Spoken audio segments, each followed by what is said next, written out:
Da Vinci's hands, stained with ochre and blood, moved with the precision of a god dismantling his own creation. He unstitched the bodies of men and beasts alike, in hunger to find the ghost in the machine. But if life was a sum of parts, a choreography of movement, then who was moving it? If flesh was merely an instrument, where was the musician? Where was it? The thing that thought, the thing that wanted, the thing that suffered.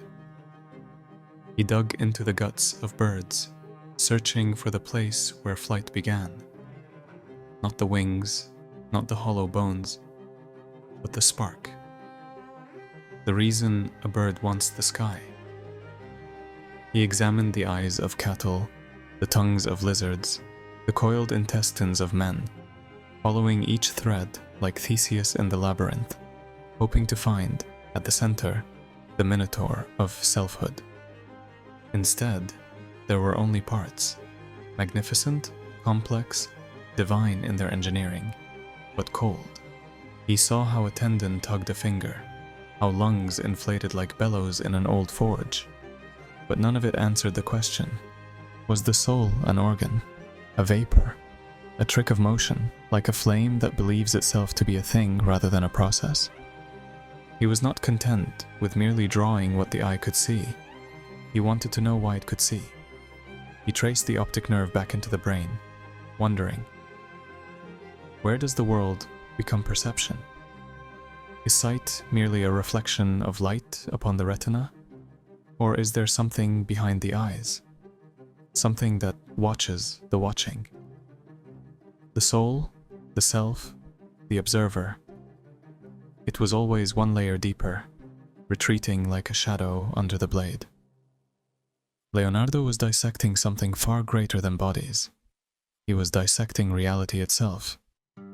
And in that darkened room, lit by a single, flickering candle surrounded by the scent of iron and decay, he must have paused, blade in hand, and wondered.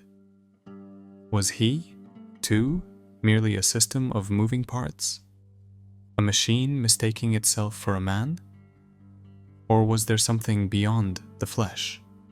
Something that could not be sketched, measured, or found beneath a scalpel's edge? Knowledge of the self is the mother of all knowledge. But how can you even begin to understand something that is meant to destroy understanding itself? You can't, because logic is not just a prison, it's the illusion of a prison. Nagarjuna, the Buddhist madman of logic, sliced through existence with the scalpel of paradox. Nothing exists independently, yet everything appears. The chair beneath you is not a chair but a collection of wood, atoms, quarks, mathematical probabilities. Break it down, and you will never find the chair. Break yourself down, and you will never find the you. It is turtles all the way down. Nagarjuna wasn't a philosopher. That word is too clean, too polite, too much like a man sitting in a study debating over tea. Nagarjuna was a demolition expert. He didn't theorize about dependent origination. He took existence apart like a clock, gear by gear, until time itself had no meaning. Everything is contingent. Not just things, but concepts, categories, even the fundamental structure of thought. You see a tree, but the tree isn't a tree without the soil, the rain, the sun. And the sun isn't the sun without the vacuum of space defining it, without your eyes witnessing it. There is no singular thing, no edges, no self-contained anything. To our horror, it is not this neat little tidy cause and effect chain we've been taught. This linear model where cause is the ancestor of effect, where time folds neatly into itself like the pages of a well-kept book. Dependent origination is not a structure, it's a collapse. It's the thing that happens when everything that appears to be solid is actually a swirling mess of interrelations. There's no here and there, no this and that. The world is like that, one gigantic, incomprehensible artwork, a tangled mess of causality that never truly begins or ends. In the deep web of interrelations, things do not emerge from nothing. They emerge from everything at once, and everything emerges from them. There is no origin, because everything is the origin and the end and the middle, all at once. Every breath you take is borrowed air. Every thought you have is built from the words of the dead. You have never existed alone. What you think is you, your body, your thoughts, your desires. These are all illusions, but not in the way the philosophers try to talk about it. This isn't the Matrix.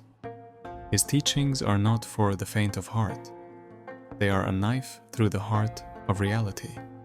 If you are still searching for answers after all this, then you are still playing the game.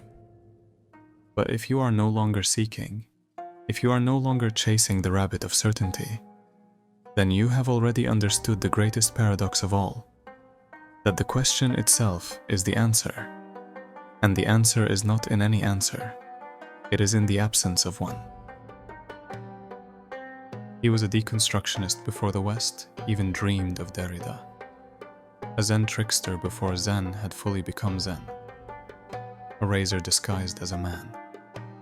He was precise, surgical, a master of intellectual judo. He let people throw their best arguments at him, and then, with the lightest touch, he turned their own logic against them, watching as they collapsed under the weight of their own assumptions. But he wasn't cruel. There was no arrogance in him. He is trying to show you that everything you cling to is made of mist, that all your certainty is scaffolding on nothing. And once you see that, not just intellectually, but feel it down in the marrow, something opens up.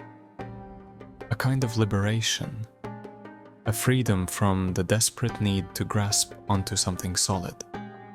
He's the last person you want to argue with, but the first person you want to listen to when the ground beneath your feet starts crumbling. Because he had been there, and he had learned to float. Does this mean consciousness is everywhere at once, like a Russian matryoshka? Let's see. Our next guest, unraveling the origins of awareness itself, is none other than the sage of the diviners. Her method is simple. She doesn't dissect your body or confuse your intellect. She just shows million faces of you. A man takes a hit of Salvia. The room bends, and suddenly he's not himself. He's in a house he's never seen, drinking coffee that tastes too familiar. A woman across the table calls him honey. He knows her name. He knows the creak of the floorboards, but he doesn't know why. Then, shift. He's in Mexico, a child watching dust swirl. Blink. He's an old man in France, taking his last breath. Blink. He's a mother in India, rocking a crying baby. Blink. He is everyone and no one. Then, snap. He's back in his apartment. 5 minutes have passed, but somewhere, someone just died.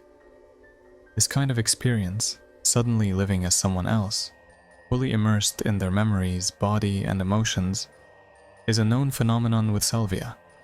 And so people see these hyper-realistic visions where they become other people, sometimes even entire objects, with no memory of their real identity. Salvia doesn't just distort perception, it annihilates the self. The brain's usual sense of me dissolves, and in its place, something else emerges. Sometimes another life, sometimes a vast alien intelligence, sometimes a conveyor belt of realities rolling by like an assembly line of existence.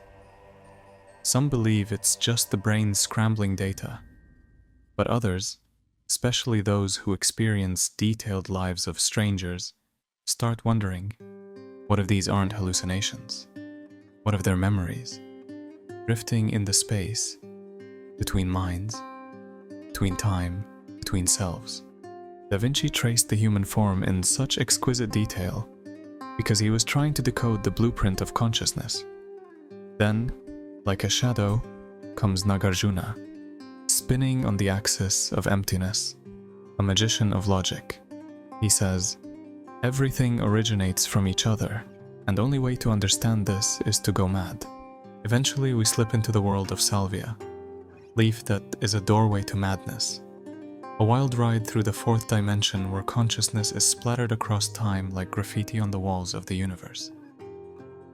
Knowledge of the self is the mother of all knowledge, and each one of us has to find it for themselves.